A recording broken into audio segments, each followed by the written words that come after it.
entire purpose of the show. Embracing Your Greatness is about not just reestablishing the dignity of the human person, but it's really about my way of using my yes, my fiat of changing the world for the better through whatever gifts and talents I have. And I think that's what all of us are called to do.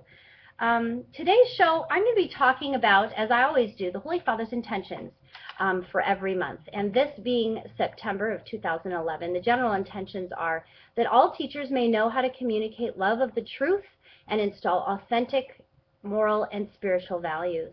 And the missionary intention of the Holy Father for September is that the Christian communities of Asia may proclaim the gospel with fervor, witnessing to its beauty with the joy of faith. The general intentions that all teachers may know how to communicate love of the truth and install authentic moral and spiritual values. The take that I'm going to be doing on that today is reality television. Reality television is something that's gotten quite large and popular, I would say, probably over the last, 12 years maybe? Some of the examples of the reality television shows are LA Inc., Survivor, Jersey Shore. We also are going to talk about Glee, which isn't really a reality television show, but it's made to be like one in that you kind of like follow the lives of persons, I guess like a soap opera in a sense. But particularly I want to focus this first part of the hour on reality television. It's kind of taken over all programming. And if you think about it, it really has become the modern day teacher to young people and adults alike as to how we function in the world. Is that a good thing? I don't know. Is it a bad thing? I don't know. I think that it's worth talking about, though. The first thing I want to talk about is Survivor. I am a huge Survivor fan. I guess I like it because I'm going to be talking with my guest Kristen Bird today when we come back from our first break. But I was telling her I feel like it's like sitting in a glass fishbowl, and you're watching different people from all walks of life. For those of you who've never heard of Survivor, it's basically you take a beautiful remote location. I think this one is in the South Pacific that just started, not this Thursday, but last week Thursday. And there's 39 days they have to outwit, outplay, and outlast. And whoever's the last person that's surviving on the island is the winner. And you get voted out. You have 2 different tribes, and there's 18 people at start, so there's 9 on each tribe. And after, every 3 days, I think it is, and so you get a lot of editing, and it condenses it down. So there's obviously a lot of dialogue that we're missing as a outside of that fishbowl. And it's not really, I don't choose to watch that show because I like to make fun of or just be a witness on the outside. But for any of you out there that really feel called to set an example, show love and mercy to others, bring the witness of this truth and love about the fact that each one of us were made in God's image and likeness, and there's something special, unique, and unrepeatable about each and every one of us, then we need to get a sense of the brokenness of the world of which we're dealing with. You know what I'm saying? And when I watch Survivor, for instance, this new episode that started last week, I was so acutely and profoundly aware of how broken many of us are. I mean, I'm always aware of that, but really watching it through Survivor, you see that everybody reacts and acts in and through their brokenness. So for instance, you would see one person who has low self-esteem, maybe has deep rejection wounds, taking something completely out of context and blowing something out of proportion that was said to her by one of the persons on her tribe. And it would be because of this deep sense of rejection wound. I also sensed abandonment wounds.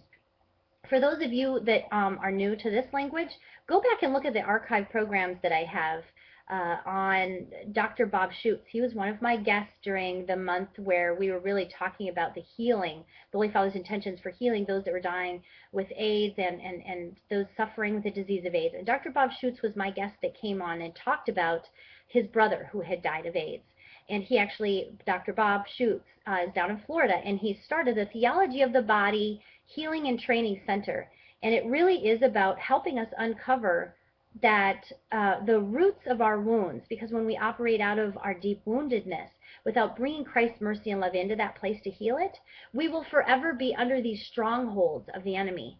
And so a lot of ways that we realize maybe that we even have these strongholds are that we'll have like this inordinate reaction to something that happens to us. Somebody might say something and you take it way out of context, you blow way up, and that's supposed to be like a neon sign pointing you, hey, wait, what's going on here? Let's time out, let's look and see, why did I have that reaction? And so when I was watching Survivor, I was just very aware of the fact that many of these people don't even realize that they have these wounds, and that some of their reactions and comments and some of the even relationships that they form in their tribes are based on these wounds. And so as I was thinking about that and watching it, and I always like have my favorite characters, I was thinking, this is really a beautiful training ground for those who might feel called to evangelize. Because you know what? When we're walking down the street, when we're standing in a grocery line, when we're sitting next to another player's parents, when we're watching our child, out on the baseball field or during a volleyball game, we have to realize that we're all like the walking wounded, it seems like, and we have so much baggage or issues at times. Some of us have worked through some of that better than others, but when we can at least understand that, somebody might not just be crazy, like, some people are trying to say that Charlie Sheen is just crazy. When we understand that someone isn't just an attention seeker, like a lot of people think Lady Gaga is. She's just trying to get attention. It's a shock monster. She's trying to outdo what Madonna did in the 80s. You hear all these things, and I have to beg to differ. I have to say that I believe that what we are seeing, folks, is we are seeing people falling under the weight of their own weaknesses. And when we can start learning to identify what is broken in our culture, in our world, and in the way in which we interact with one another, we will be better teachers that we're called to be. Because those of you who are listening to this program on Radio Maria, you've already tuned in because you realize God is calling you to something. And you, through example, you ever hear that expression that actions speak louder than words? Well, if the Holy Father's intentions for this month are that we can become better teachers, authentic teachers, how can we teach people about the love and mercy of God, about that there isn't moral relativism, but that there are true rights and wrong in the world, unless we understand how to speak in a language people can receive? I mean, I would go in and start speaking German to somebody that doesn't speak German, like, ja, ich habe gewohnt in Deutschland. Like, that means I did live in Germany. Now, if you speak German, you're like, I understand that. But for those of you that don't, you're like, okay, I don't know what you just did. I don't know what that was. Sounded interesting? Have no clue what you just said. That's kind of what happens when we try to evangelize somebody who, A, has deep wounds, that may be trust issues, deep father wounds, where maybe it's hard for them to embrace God the Father. We've got people that maybe were involved in heavy satanic ritual abuse that actually went to black masses. And that is hard to fathom for many of us.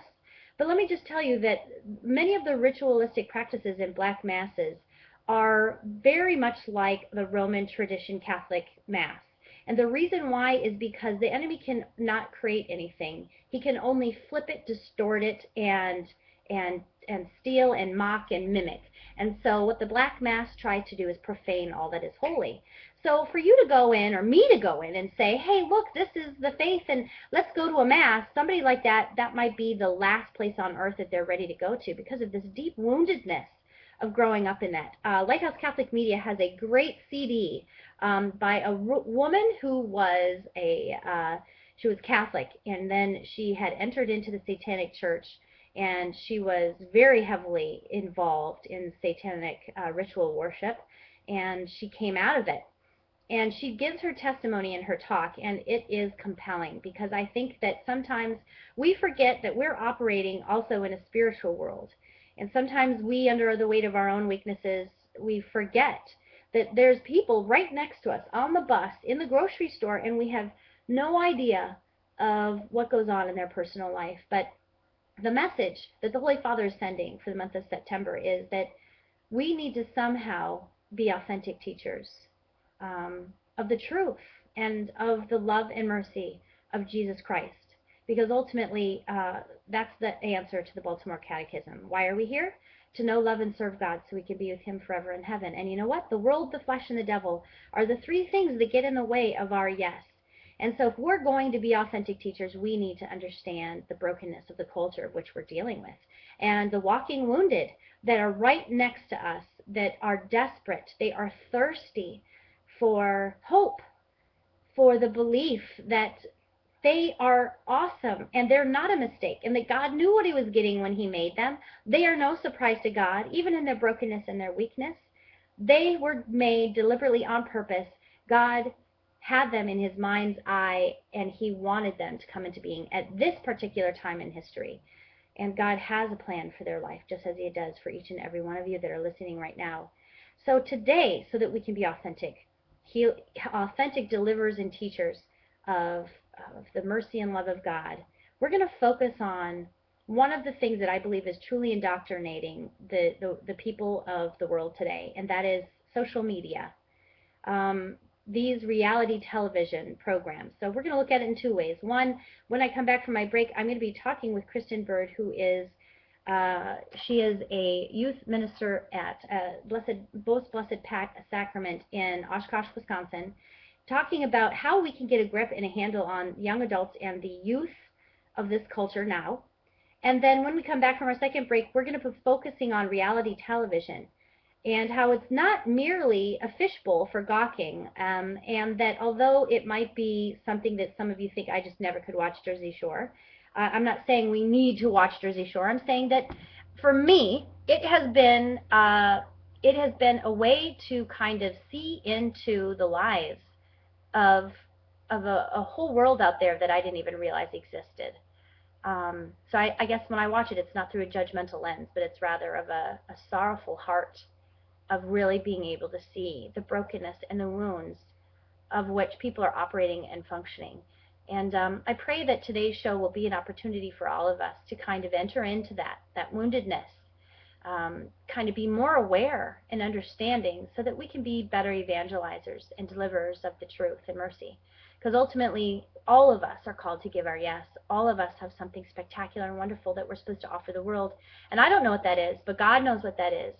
And so when you give your yes, when you submit your will, because God won't do anything against your free will. God is a lover of our very person, and he woos us gently, and he will not force himself.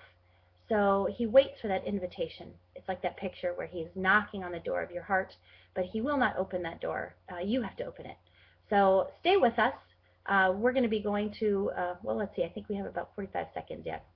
We're going to be going to a break, and when we come back, we'll be talking with Kristen Bird, working with youth and evangelization of young adults in a unique program that she has set up that I'm going to be talking to her about, and sharing how this person has truly found a way in which to talk and to communicate with the brokenness of where people are right now, to bring this healing message of mercy and of love and of theology of the body, which I think, if you've been listening to my show, you know I believe and truly believe that it is an answer and a message for all that ails us right now, particularly with a culture that seems to not understand that we are not spiritual beings. I asked that question once.